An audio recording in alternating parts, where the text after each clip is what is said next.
이번 시간에는 앞에 무속인의 돈을 지급받은 행위가 사기죄에 해당된다는 대법원 판례랑 반대로 일정한 요건이 갖춰진 경우에는 무속인인 무당이 아무리 많은 돈을 받더라도 사기죄에 성립하지 않는다는 대법원 판례에 대해서 한번 소개를 시켜드리려고 합니다. 실제로 무죄를 받은 판결 내용을 살펴보면은 무속인인 무당이 피해자를 위해서 구술해줄 의사나 능력이 없고 또 구술하더라도 3개월 내에 아이가 생긴다든지 또는 공황장애 증상을 낫게 해주는 등의 의사나 능력이 없음에도 굿이 효험이 있는 것처럼 거짓말을 해서 피해자로부터 약 1년 6개월 동안 9차례에 걸쳐서 2억 6천만 원 상당의 돈을 편취했다. 사기를 쳤다는 거죠. 그래서 검찰이 기소를 했는데 아까 앞에 받았던 사기죄에 성립했던 금원 내용은 1억 한 1천만 원이 안 되는 내용이었죠. 근데 지금 1억이 훨씬 더 넘은 2억 6천여만 원 상당의 돈을 꿀꺽했다, 편취했다는 내용으로 검찰이 기소를 했는데 무속인인 무당이 무죄를 선고받은 사례입니다. 그러니까 앞에 사례랑 비교를 했을 때는 금액 여부가 중요하지는 않다는 거죠. 이번 건 1억 한 1천만 원이 안 되는 돈을 받은 무당은 사기죄로 형사처벌을 받았고 2배를 뛰어넘는 2억 6천여만 원 상당의 돈을 받았던 무당은 무죄를 선고받은 사례입니다. 내용을 보면은 피해자가 임신이라든지 그러니까 남편이나 시댁과의 관계, 그 다음에 직장생활의 문제, 그리고 힘든 상황이었다고 합니다. 그래서 본인이 마음의 안정을 얻고자 어떤 무당의 힘에 의지해 보려는 생각에 무속인인 무당 측에서 별다른 어떤 거짓말이라든지 속이는 기망행위가 없었습니다.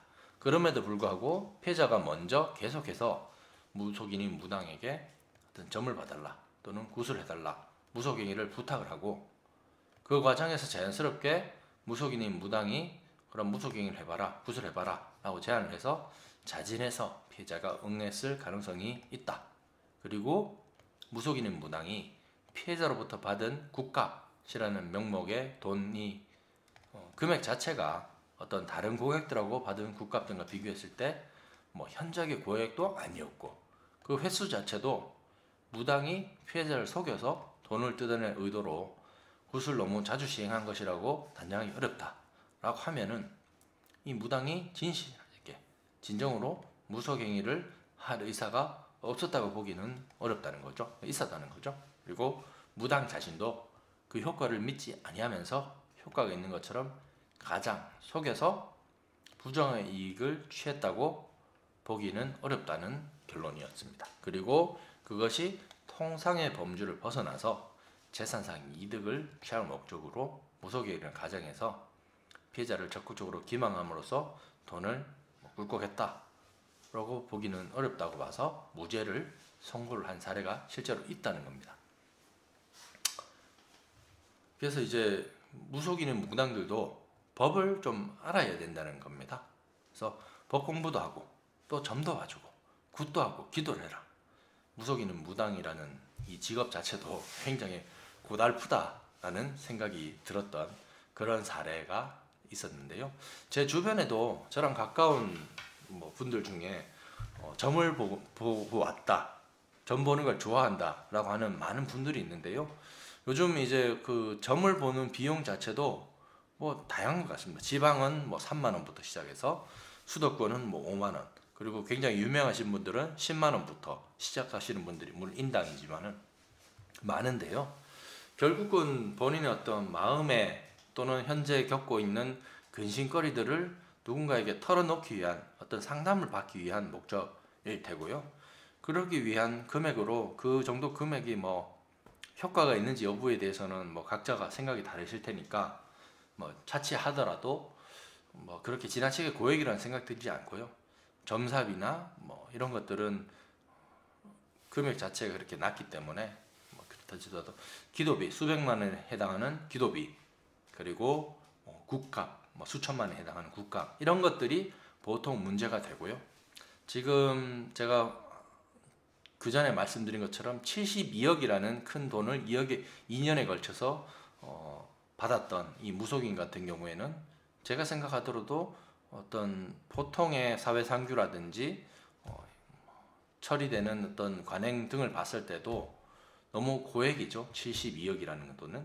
하지만은 이런 무속 있는 무당들이 어떤 점사를 본다든지 기도를 한다든지 또는 구슬한다든지 했을 때 그 과정에서 투입되는 노력, 예를 들어서 뭐 기도를 하려면은 그냥 기도를 하진 않겠죠. 뭐 초를 누구 이름을 써서 초를 세어서 날마다 기도를 한다든지 그러면 당연히 필수적으로 소요되는 어떤 촉각 이런 것들이 있을 수 있겠죠. 그리고 굿을 하더라도 그냥 뭐 본인이 몸을 흔든다든지 이런 걸로 진행되지는 않죠. 당연히 초도 올라가야 되고 향도 피워야 되고 그 다음에 그 앞에 뭐 과일들 상당한 금액의 과일들 그리고 계절의 변동에 따라서 과일값도 천차만별로 변동될 수 있죠. 그 다음에 본인만 하는 게 아니라 무당 본인뿐만 아니라 각각 역할을 맡은 다른 무당들도 초청을 해서 같이 이제 그런 굿의식을 치른다고 하더라고요. 당연히 다른 무당 선생님들을 초청을 하게 되면은 그에 상응하는 또 대가들, 일단 인건비라고 그래야 되나요? 지급을 해야 되겠죠.